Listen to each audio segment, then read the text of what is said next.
Hi everyone, this is Hideo Iizuka, Principal Investigator with QP.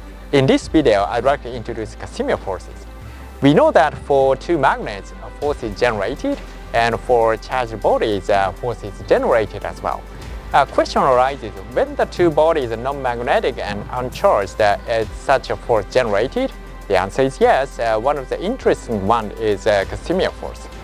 Casimir forces arise from quantum thermal fluctuations. Suppose two plates in vacuum. When the gap distance is less than a few microns, the Casimir force is measurable. The existence of waves in the gap is limited. 0.5 wavelengths, 1 wavelength, 1.5 wavelengths. Those waves can exist, but a wave of 0.13 wavelengths is not allowed. On the other hand, outer area, orbital wave can exist. Thus, the energy in the gap is lower than the outside. Therefore, attractive force is generated. The theory was presented by Dutch physicist Hendrik Casimir in 1948.